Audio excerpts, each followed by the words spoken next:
Welcome back to JT on the Go. Today we are going to check out the Royal Observatory in Greenwich, England, home to the Prime Meridian, 0 degrees between latitude and longitude, and the border between the Eastern Hemisphere and the Western Hemisphere. To get to the Royal Observatory by train, take the Dockland Light Railway to the Cutty Sark for Maritime Greenwich Station.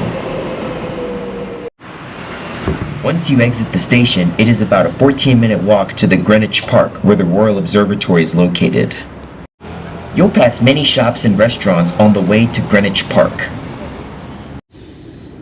The Royal Observatory sits on top of a hill at Greenwich Park. While many sites in Greenwich are free to visit, entry to the Royal Observatory is not free.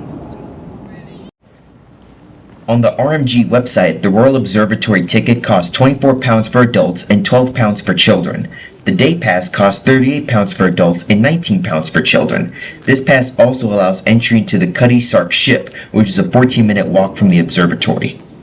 The Royal Observatory gives you a fine view of London. Although Greenwich feels like a small town, it is within the city limits of London. I actually thought it was a town outside of London when I first heard about it.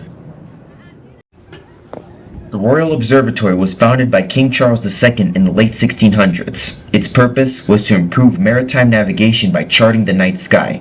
This place modernized navigation methods used in maritime travel and later aviation. The Royal Observatory is most famous for its Prime Meridian. We will be checking that out later. But first, we're going inside to learn about how this observatory shaped our modern world. Before the 19th century, each astronomer royal worked alone, with just a single assistant. Their task was to gather observational data required by other astronomers and navigators. As the centuries progressed, the astronomers royal were supported by a growing team of specialists who lived in the local area. This observatory is a true example of how Britain was the center of technological innovation during that time. The best times to visit the Royal Observatory is actually in the late afternoon. In the 18th century, Flamsteed House was a home, workplace, and social hub for Neville Maskelyne and his family. The Maskelynes enjoyed entertaining official guests, as well as local friends and relatives. The visitors included scientific instrument markers, scholars, mathematicians, and other astronomers. Almost all of the rooms we come into will have artifacts.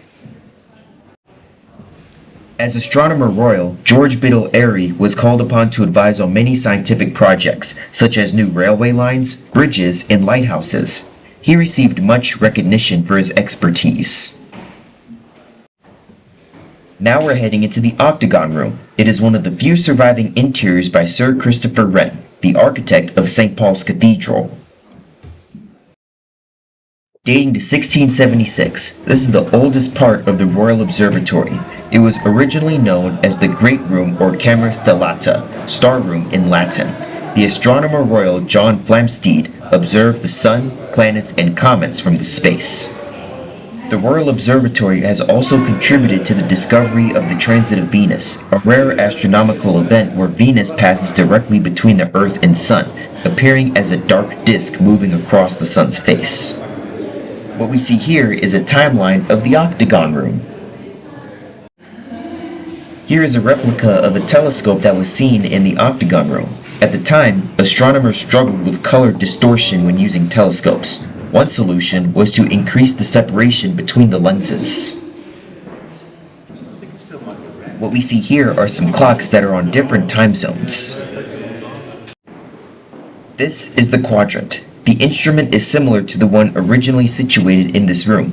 Astronomers use quadrants to determine time by measuring the height of the Sun and certain stars above the horizon. This gallery looked at different approaches to the challenge of ships knowing where they were.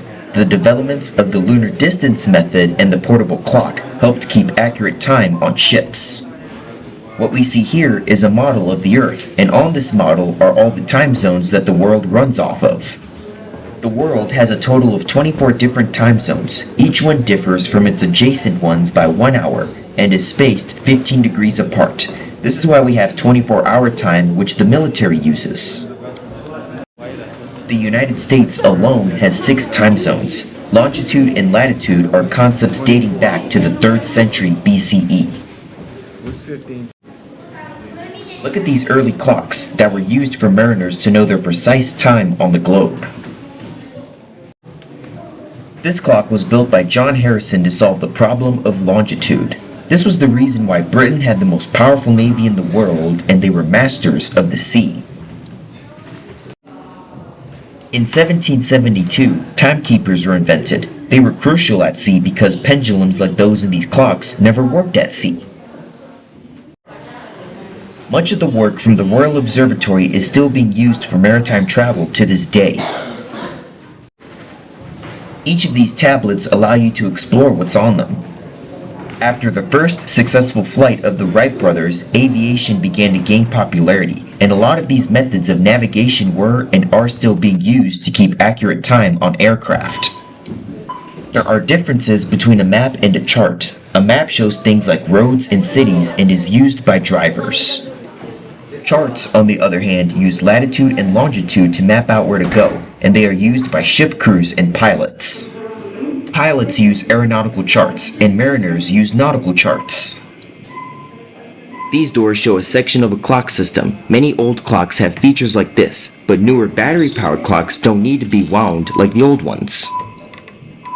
If you travel west, you set your clock back, and when you travel east, you set your clock forward. Today, we use this ultra-accurate time in our everyday lives with computers, the internet, satellite broadcasting, and mobile phones. It is also vital for satellite navigation systems such as the Global Positioning System or GPS. Only the military uses 24-hour military time to ensure clarity and avoid AM and PM confusion.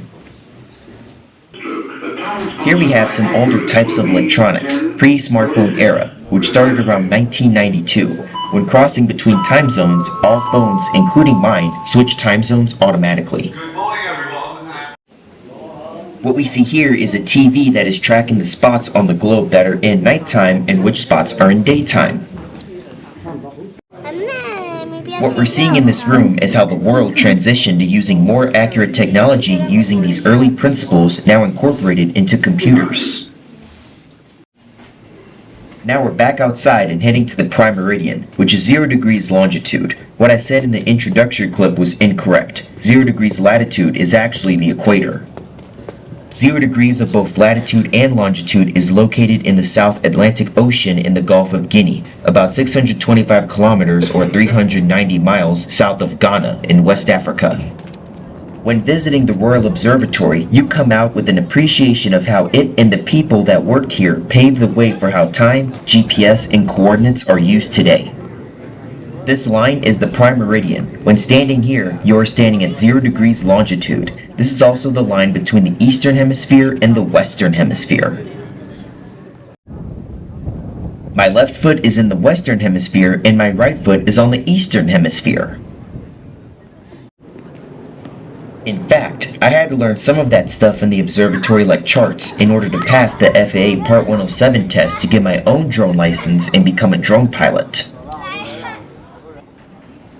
Let's go check out the Meridian building. Astronomer Royal Edmund Halley founded the site, which was in a state of despair with crumbling buildings and no instruments. The third astronomer, Royal James Bradley, set up a telescope in this room and defined a new meridian to review and collect data on over 3,000 stars.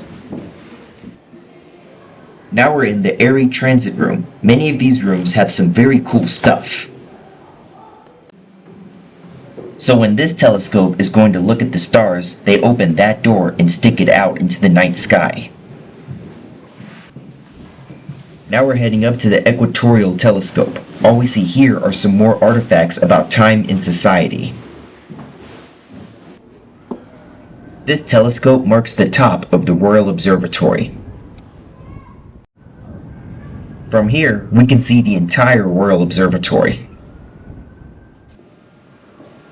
Here it is, the Equatorial Telescope. It was built in 1893 to enhance the Royal Observatory's international reputation as the cutting edge of astronomy.